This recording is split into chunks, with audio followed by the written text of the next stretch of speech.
চোপনার নলবাড়িতে পৌঁছলেন রাহুল গান্ধী। কাল সকাল ৮টায় ফের ন্যায়যাত্রা যাত্রা শুরু সকাল ৮টায় চোপড়ার নলবাড়িতে পৌঁছলেন রাহুল গান্ধী। চোপড়ার নলবাড়িতে রাহুল গান্ধী কাল সকাল ৮টায় যাত্রা শুরু রাহুলের। সোমবার সকাল ৮টায় ফের যাত্রা শুরু রাহুলের। নলবাড়িতেই রাতে থাকবেন রাহুল গান্ধী। চোপড়া ইসলামপুর পাঞ্জিপাড়া হয়ে বিহারে যাবেন তিনি। চোপড়ার নলবাড়িতে পৌঁছলেন রাহুল গান্ধী। সোমবার সকাল ৮টায় ফের ন্যায়যাত্রা শুরু রাহুলের।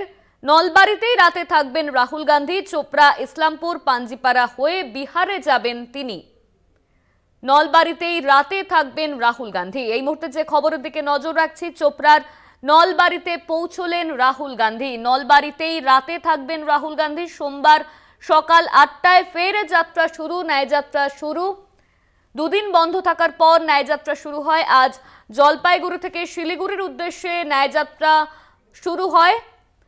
সোমবার সকাল ৮টায় ফের যাত্রা শুরু রাহুলের। চোপড়ার নলবাড়িতে পৌঁছলেন রাহুল গান্ধী। এই মুহূর্তে যে খবরের দিকে নজর রাখছি, চোপড়ার নলবাড়িতে রাহুল গান্ধী। এই মুহূর্তে আমাদের সঙ্গে ফোনে রয়েছে আমাদের প্রতিনিধি বিক্রমাদিত্য। চোপড়ার নলবাড়িতে পৌঁছলেন রাহুল গান্ধী। সোমবার ৮টায় ফের যাত্রা শুরু, ঠিক কি জানা যাচ্ছে?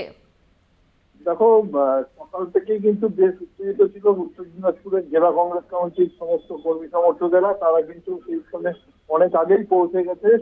বিকাল ৫টার সময় রাহুল গান্ধীর এই নলবাড়িতে রাত্রিযাপনের জন্য ঢোকার কথা ছিল। তিনি প্রায় ৮:৩০ নাগাদ এই নলবাড়ি ফিরে এসে পৌঁছান এবং সেখানেই কিন্তু তাকে নিয়ে যথেষ্ট উত্তেজিত সেখানকার মানুষ। এবং তারা কিন্তু সেই সময় রাহুল গান্ধী জিন্দাবাদ এবং কংগ্রেসের যে পুরোনায় যে আবার নতুন হিত গৌরবকে খুঁজে পাবে সেইটার একটা চেষ্টা চালাচ্ছে এবং সেই চেষ্টা যাতে সফল হয় সেই জন্য কিন্তু নেতা নেত্রী থেকে আরম্ভ করে কর্মী সমর্থকরা সবাই এই রাহুল গান্ধীর আশাকে একটা নিজেদের কাছে তাদের অক্সিজেন হিসেবে ধরেছে এবং তারা কিন্তু সেখানে পৌঁছে এখনো কিন্তু অপেক্ষা করছে। রাহুল গান্ধী ভেতরে আছেন এবং তারা কিন্তু ওই অঞ্চলেই থেকে গিয়েছেন, সারা রাত সেখানেই থাকবেন এবং কালকে সকাল ৮টা থেকে যখন প্রোগ্রাম শুরু হবে সেখানেও প্রায় ৫০,০০০-এর মতো কর্মী সমর্থক সেখানে উপস্থিত থাকবেন বলে তারা কিন্তু একটা আশা জাগিয়েছেন।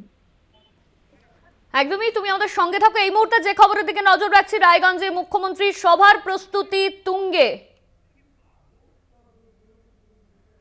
৩০শে জানুয়ারি রায়গঞ্জে মুখ্যমন্ত্রীর সভা প্রস্তুতি খতিয়ে দেখেন জেলা শাসক, মহকুমা শাসক।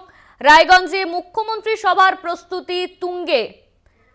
আমাদের সঙ্গে ফোনে রয়েছেন আমাদের প্রতিনিধি বিক্রমাদিত্য। রায়গঞ্জে মুখ্যমন্ত্রীর সভার প্রস্তুতি তুঙ্গে। ৩০শে জানুয়ারি রায়গঞ্জে মুখ্যমন্ত্রীর সভা, এই সভাকে কেন্দ্র করে ঠিক কি জানা যাচ্ছে? দেখো, আগামী ৩০ তারিখে কিন্তু মুখ্যমন্ত্রী আমাদের এই জেলায় আসবেন এবং প্রশাসনিক বৈঠক করবেন এবং বেশ কিছু প্রকল্প তিনি এই মঞ্চ থেকে উদ্বোধন করবেন জানাবেন বলে জানা গিয়েছে। এবং সেই উপলক্ষে যে প্রস্তুতি সভা সে কিন্তু সম্পূর্ণভাবে নতুন ভাবে সেজে উঠছে। রায়গঞ্জ স্টেডিয়াম পাশে অস্থায়ী একটা হেলিপ্যাড করা হয়েছে এবং রায়গঞ্জ স্টেডিয়ামের যে আয়োজন সেটাকেও কিন্তু বৃদ্ধি করার চেষ্টা করা হয়েছে এবং সেখানে সমস্ত জিনিসকে খতিয়ে দেখছেন জেলা শাসক সুরিন্দর কুমার মিনা এবং জেলা প্রশাসনের সমস্ত আধিকারিকরা। সকাল থেকে রাত পর্যন্ত সেই স্থানেই কিন্তু রয়েছেন, কোন রকম ভাবে কোনো ভুলচুক যাতে না হয় এবং মুখ্যমন্ত্রীকে এই সভাকে সর্বরকম ভাবে সাফল্যমণ্ডিত করার জন্য জেলা প্রশাসনের তৎপরতা কিন্তু চোখে পড়া যাচ্ছে। অপরদিকে তৃণমূল কংগ্রেসের কর্মী সমর্থক থেকে শুরু করে নেতা নেতৃত্ব তারাও কিন্তু এই সভাকে ঘিরে বেশ সাজে সাজে রব নিয়েছেন। একদিকে জেলায় আসছেন রাহুল গান্ধী, অপরদিকে মুখ্যমন্ত্রী।